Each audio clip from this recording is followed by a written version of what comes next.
ready? তাহলে this is a case of frozen shoulder. এই ডান হাতে উনি তুলতে পারছেন না, immobilization of the joint, এটাকে বলা হয় frozen shoulder. কতদিন হয়েছে? এটা প্রায় 4 বছর 4 বছরও হয়ে গেল। This is a chronic case of frozen shoulder. সারতে সময় লাগে। এর আগে কি চিকিৎসা করেছে? এর আগে হোমিওপ্যাথি না অ্যালোপ্যাথি? কিছু হয়, তারপর হোমিওপ্যাথি করেছি। হোমিওপ্যাথি করেছে। মানে যতক্ষণ ওষুধ খেতাম ততক্ষণ তার মানে কনস্টিটিউশনাল ট্রিটমেন্ট চলতো, সিমটোমেটিক ট্রিটমেন্ট করতো, রাস্টক্স এই সমস্ত সুপারফিশিয়াল ওষুধ দিয়েছে। কনস্টিটিউশনাল ট্রিটমেন্ট ছাড়া রোগ সারবে না। তাহলে আমরা কেস টেকিং করে, কেস টেকিংটা দেখাতে হবে। তখন যেটা বলছি হচ্ছে না, মোটামুটি একটু দেখালেই হলো। কেস টেকিংটা করে আমরা কি পেলাম? ফ্রোজেন শোল্ডার পেলাম। আর আমি ওনাকে অবজার্ভ করে কি পেলাম? এখানে অনেকগুলো আঁচিল পেলাম। রাইট সাইড নেক, রাইট আপার চেস্টে অনেক আঁচিল পেলাম। সো ওয়ার্স অলসো ওয়ার্স কোন দিকে?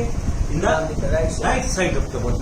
তাহলে আঁচিল পেলাম রাইট সাইডে, ফ্রোজেন শোল্ডার রাইট সাইডে, এবং আঁচিল ফ্রোজেন শোল্ডার পেলাম। আর যা সিমটম পেলাম, ঘাম বেশি, ঘামে গন্ধ আছে।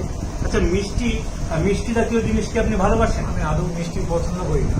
মিষ্টি পছন্দ করেন না? ঝাল, পেঁয়াজি এই সমস্ত বেশি মিষ্টি পছন্দ করে না। তাহলে অ্যাভারশন টু সুইটস। আচ্ছা, আর মেন্টাল সিমটম যদি জিজ্ঞাসা করি, আপনার এমনি দয়া মায়া বোধ এসব কেমন? দয়া মায়া বলতে আমি কারো কষ্ট সহ্য করতে পারি না। আমার কষ্ট ঠিক আছে, কিন্তু অন্যজনের কষ্ট দেখলে আমার কারো বিপদ আপদে সাহায্যের হাত বাড়িয়ে দেন। সাহায্যের হাত সবার আগে আমি সো সিম্প্যাথেটিক আমরা বলতে পারি, সিম্প্যাথেটিক লিখেছি। আচ্ছা, আর একটা আপনি জিনিস বলছিলেন তখন যে সিনসিয়ারিটি জিনিসটা আপনার মধ্যে খুব বেশি। সিনসিয়ারিটি বলতে আমার অফিসে কোনো কাজটা আমি ফেলে রাখতে পছন্দ করি না। যতক্ষণ না কাজটা কমপ্লিট হবে আমার ঠিক যেন স্যাটিসফাই হয়। অপরিচ্ছন্ন ব্যাপারটা ভালো না, এবং মানুষ পরিচ্ছন্ন ভাবে ব্যবহার করুক, সিনসাম থাকবে, একে বলা হয় sincerity. So he is a sincere person.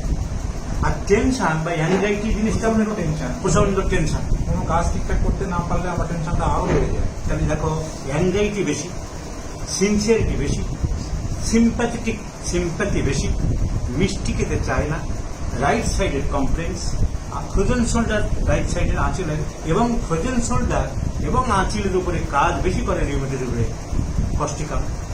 এই সব ড্রাগ মিলে কস্টিকাম। আর শিওর তুমি কি ভেবেছিলে? কস্টিকামে ভেবেছিলে? So it is a case of Causticum.